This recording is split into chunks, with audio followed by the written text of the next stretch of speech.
I remember when I first heard about near-death experiences back in the 7th grade.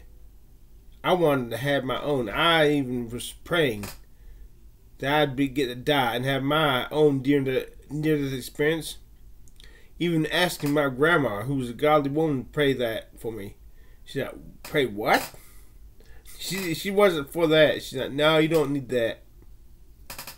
I thought to myself, yes, I do. Near-death experiences used to provide a wonderful fresh air, cool autumn breeze, and the summer life, and a hot summer's day after work all day of my life.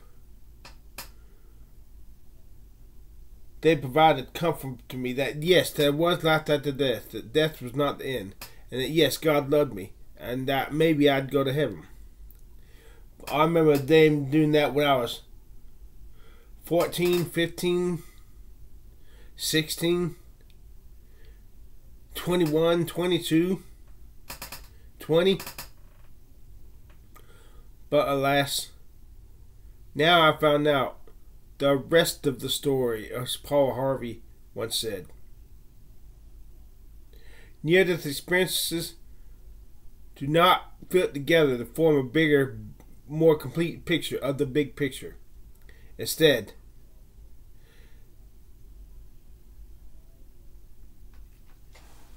when you're looking into a muddy pond, trying to see what's at the bottom, instead these near-death experiences violently stir up the puddle of water, so it's even harder. You don't stand a snowball's chance in hell of ever seeing what's at the bottom of the fucking pond. Near-death experiences are crap. I'm still trying to figure out which Jesus to believe in. The Jesus of Howard Storm, who gives everybody a chance, second chances, who loves everybody unconditionally, or the Jesus of Paul Washer, who hates sinners, or the Jesus of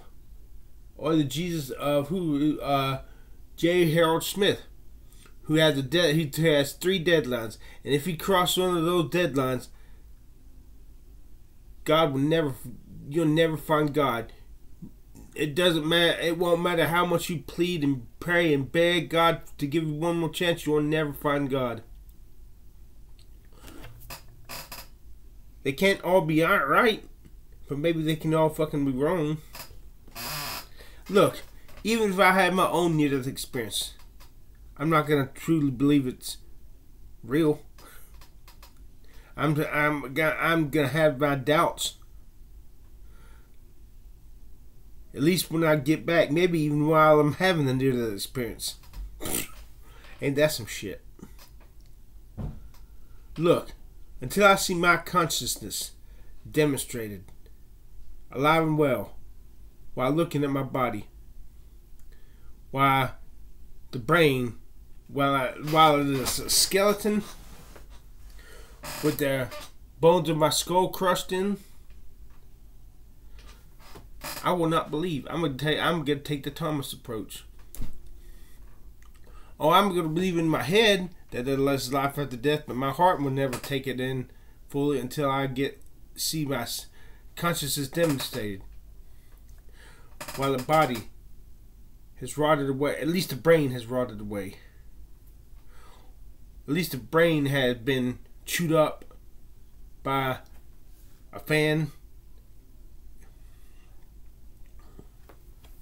So, this is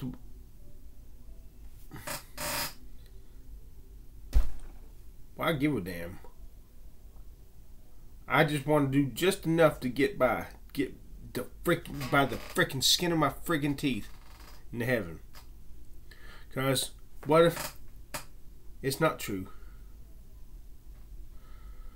I've asked God for 3 things.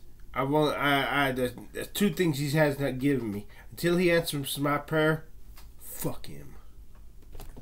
For the other 2 things, He can go the fuck Him.